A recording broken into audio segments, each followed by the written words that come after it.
Nous allons voir à présent la fonction sélection identique.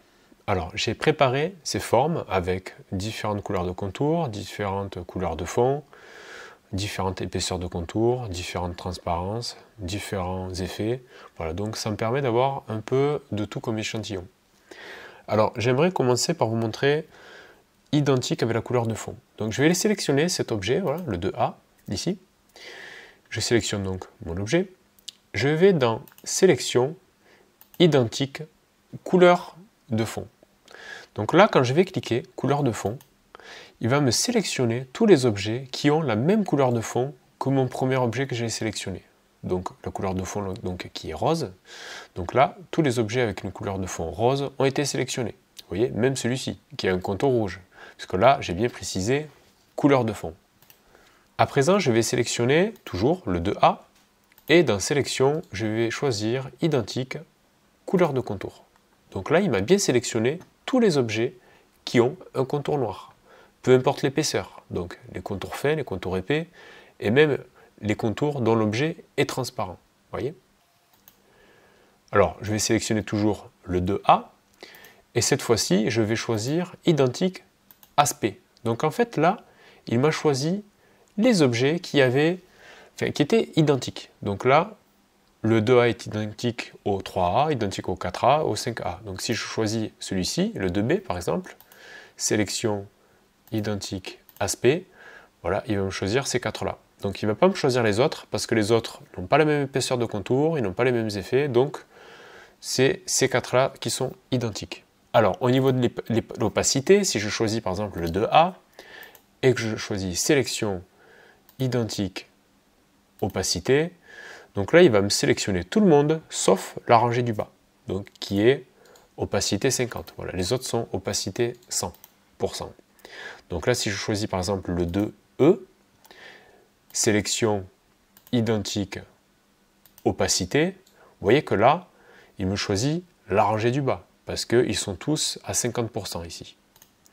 Alors je vais choisir celui-ci, le 6D, sélection identique, couleur de contour, et vous voyez que là, il va me sélectionner tous les contours rouges. Voilà, je vous l'avais montré tout à l'heure avec le contour noir, mais là, je vous le montre à nouveau avec le contour rouge. Vous pouvez aussi choisir les objets qui ont la même épaisseur de contour. Donc, je vais choisir le 4C, sélection, identique, épaisseur de contour. Et vous voyez que là, il me sélectionne les 3 dernières rangées. Donc même les rouges, hein, parce que là, on parle vraiment de je veux que tu me choisisses les objets qui ont un contour de même épaisseur. Donc là, c'est pas la même couleur, mais c'est la même épaisseur de contour. Je vais sélectionner le 2A.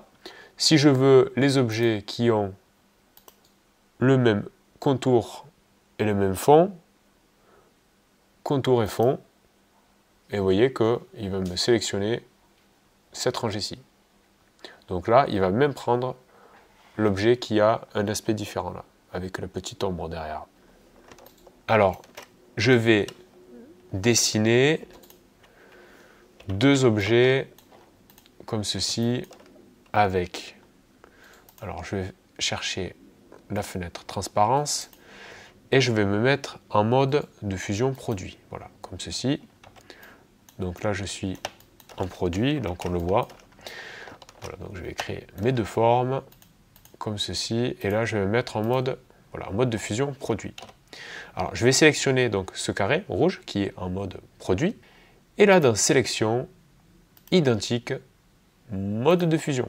Et là il m'a choisi les deux dernières formes que j'ai créées, donc qui ont un mode de fusion produit. Voilà, donc c'est quand même très pratique, ça c'est vraiment une fonction que j'utilise très très souvent, et je vais vous montrer vraiment un cas concret avec une petite illustration. Donc là, j'ai un pixel art donc, que j'ai créé. Et là, par exemple, si je veux choisir, si je veux modifier la couleur de, je sais pas, des nuages, ben je sélectionne une partie des nuages ici. Et là, dans Sélection, Identique, Couleur de fond. Et là, je peux changer mes nuages.